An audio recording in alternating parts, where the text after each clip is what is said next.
Hi boys and girls, welcome to the second episode of our little summer show called Access All Areas, das kleine SommerSpecial.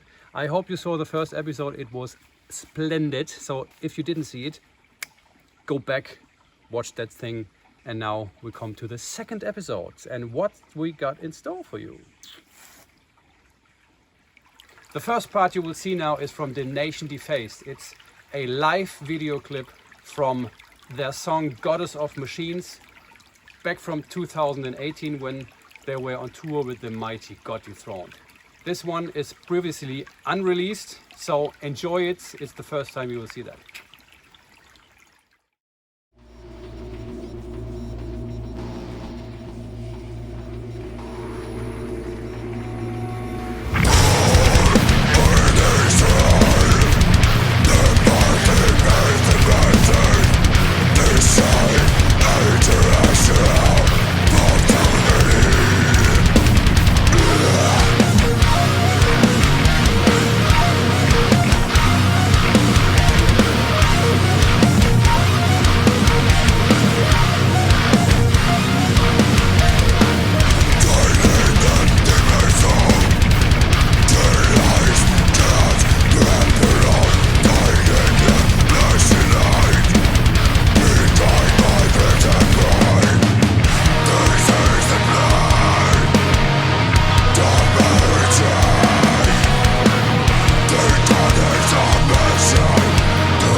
nächsten Mal.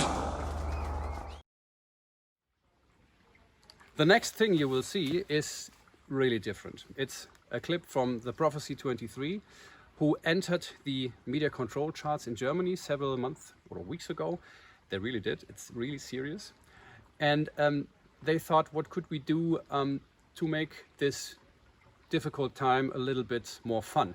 And they recorded their smash hit, I Wish I Could Skate, new with wind instruments. Wind. So their front boy, Hannes, tells you a little bit about the story, about the background, how did it all come to this, and what the fuck? All right. Brass metal documentary, take 5.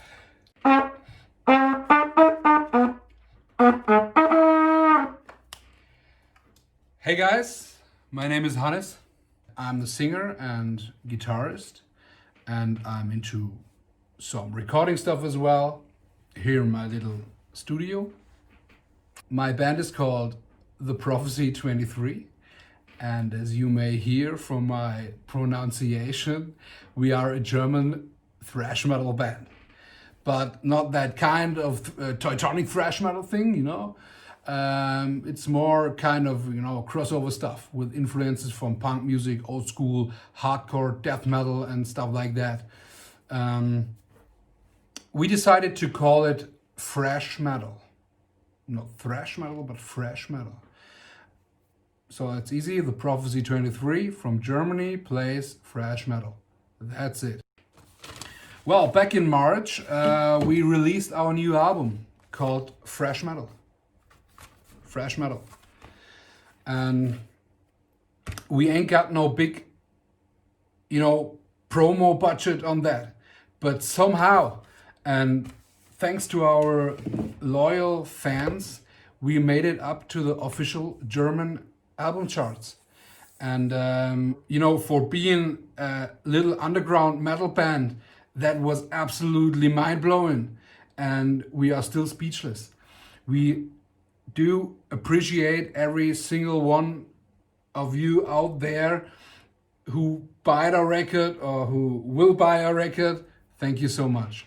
That means the world to us, and I never thought in my entire life as a metal musician to, you know, reach the album charts. Right after the album release in March, the virus came to Germany and our 4 weeks Europe tour had to be cancelled.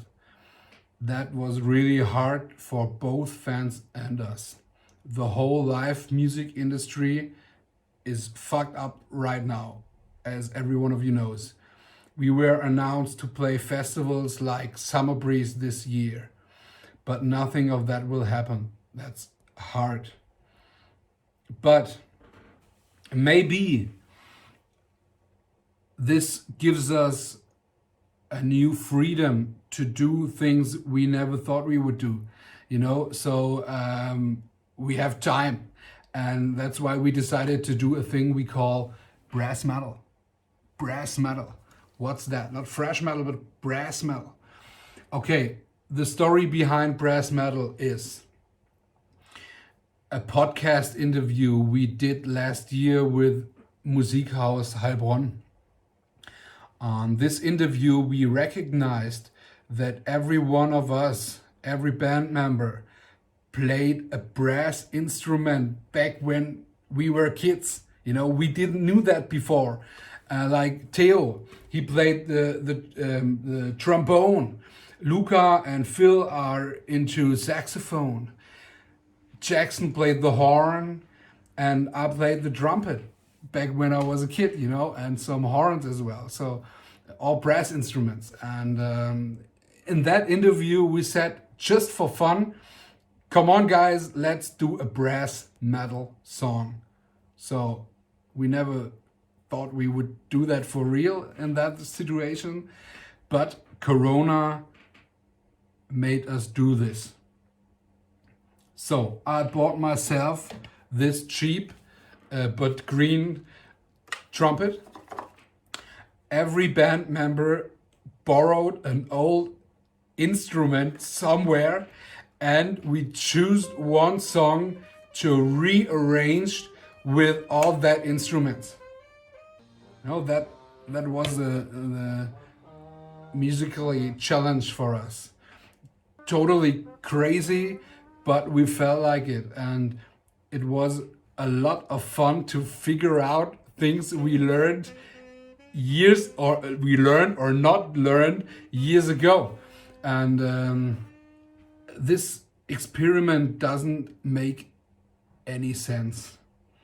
There are no plans to release an album in that style.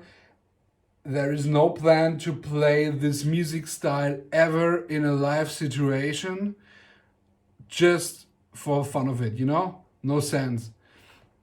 And maybe it helped us to have a new creative vision these days. And now we have the time to realize that crazy and stupid idea. Well, what else to say? In addition to these brass instruments, I taught myself to play the cello and the ukulele too, just for the fun of it. We have the time. And Phil also plays piano, and this one is going to be a multi-instrumental experiment. Thanks for watching, stay fresh, and keep your eyes open for the upcoming brass metal song. And now to some serious death metal. You will see now a clip recorded in the rehearsal room from Critical Mass. And when I say serious death metal, I mean serious death metal. So take a look at that and enjoy the carnage.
For the next one, you're really in for a treat.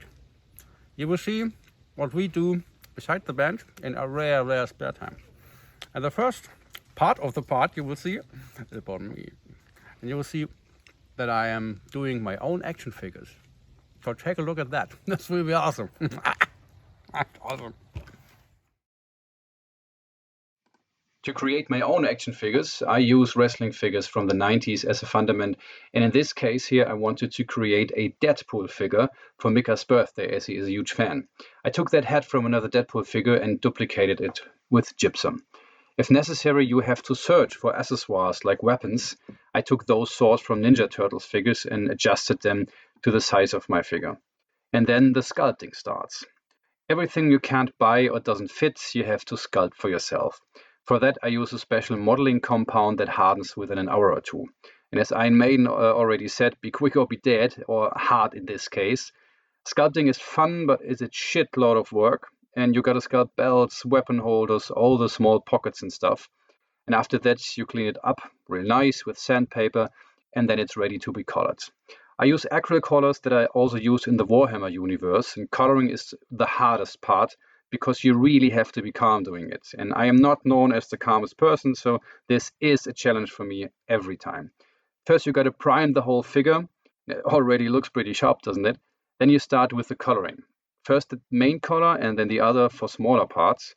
I always use black the latest to cover up some mistakes I've done before. And you really got to be careful here. Getting the paint off again is a pain in the ass. And after all is done, you let it dry overnight and finish it with some varnish. And there it is, a unique single piece Deadpool figure. Happy birthday, Mika. Hello everybody, this is Mika and I show you one of my hobbies beside the band, beekeeping. Currently I have 3 bee colonies in my garden, which you can see here in their hives. The hives are a bit different from the ones you usually see when you watch a report about bees or beekeepers. They do not have tiers that are stacked on top of each other, but are large boxes in which the bees build their combs next to each other. I practice what is called natural beekeeping. This means that I do not, for example, work with the usual wooden frames with which the combs can be easily removed and put into a spinner to get the honey out of them, but let the bees build their combs on the walls of the box as they would normally do in a hollow tree or other natural home. The aim of natural beekeeping is also less to harvest the honey several times a year, but rather to offer the bees a good place to live, which they find less and less in nature. If a colony is in a bad situation or finds little food in a bad year, humans can intervene and feed the bees so they can survive the winter. As a thank you, you can harvest a little honey towards the end of the summer, when the bees have collected a surplus. It is not a hobby with which you can produce huge quantities of honey, but as with many other things, a honey bread always tastes a little bit better if the honey comes from your own garden. And the fruit trees in the surrounding area also bear more fruit, so that the neighbors also benefit. Perhaps I could inspire you for a new hobby. You can even practice beekeeping in the city on your balcony. Hello friends, my name is Thomas, singer of the internationally acclaimed Schlager band Godslave. As you may know, besides singing like a young Brussels sprout, I've been known to enjoy a whiskey. But today, it's not about whiskey. Today I'll show you my rum collection. I love to travel, and from many corners of the world, I always bring a little something back home. For example, the Tatamaka from the Seychelles. Lovely drop. Or the Mount Gay, my favorite name ever, from Barbados. Or this fabulous liquor, the Emperor from Mauritius. Very cool, one of my favorites, as I see myself as the Emperor in Godslave. And this one is the Ron from Cuba. Here a refreshment from the Dominican Republic. There a fine snip from Costa Rica. This little fella is worth a mention as reported from Thailand. I can't read the name because I can't read it all, but now you all know that I've been to Thailand, bitches. And if you want someone to get into drinking as much as yourself, so you can be drunk together, naked together, I recommend the Ron Portugal from Venezuela. Oh, this one really does the trick. So let's take a snip. I can't wait. I'm so looking forward to this. Oh, ear drop a little bit into that glass. Oh, sniffing water. It smells so good. Take a look at how sophisticated I'm not looking when I'm drinking. Isn't that awesome?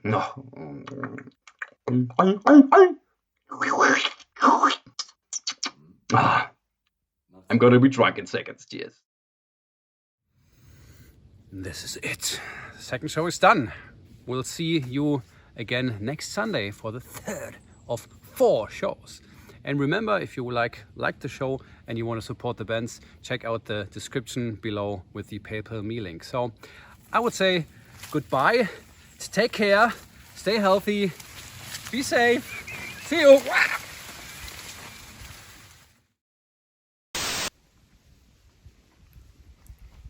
For the next part, you're really in for a treat. Schwierig. Ist es? The purse fart.